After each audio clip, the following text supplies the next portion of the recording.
Je pense que le FC Metz a un joli coup à jouer.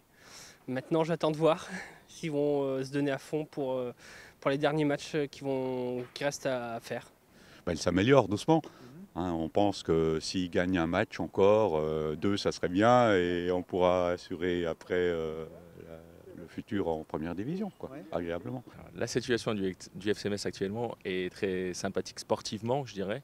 Il y a un véritable enjeu et un engouement, puisqu'on a la possibilité, avec ce match, et un résultat favorable, ou tout du moins positif, disons de ne pas perdre à Dijon, d'envisager la suite sereinement pour le dernier match à la maison contre Tours. L'arrivée de Bekamenga, je crois que les derniers matchs, il a montré quand même qu'il était à la hauteur. Georges Mandjek qui fait énormément de travail à la récupération.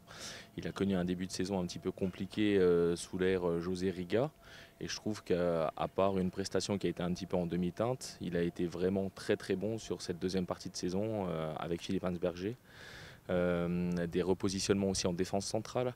Alors je ne suis pas forcément partisan, mais ça c'est le choix de supporter d'avoir éludé un petit peu José Luis Palomino. Mais force est de constater que retrouver Guido Milan en défense centrale est vraiment un plus au niveau de l'état d'esprit. Et s'il a été nommé un des vice-capitaines, ce n'est pas un hasard non plus.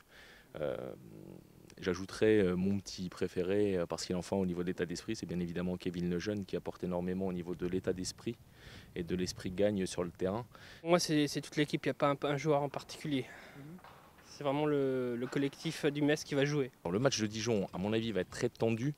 Les Dijonnais vont avoir à cœur, je pense, de gagner devant leur public et de jouer le titre, puisque maintenant, sportivement, on sait très bien qu'ils sont en première division. J'espère, en tant que supporter messin, un relâchement psychologique de leur part qui nous permettra, je l'espère fortement, de repartir avec les 3 points, mais je pense que ça va être un match âprement disputé. Dijon, c'est les premiers. Il faudra mouiller le maillot. Mais je pense qu'ils ont tout à gagner en fait. Bon, ils ramèneraient un point, c'est bien, mais les 3 points, ça sera encore mieux. Ça va être intéressant. C'est une bonne équipe pour moi et qui joue elle aussi un sacré challenge. Donc on va voir, on verra bien. Que le meilleur gagne.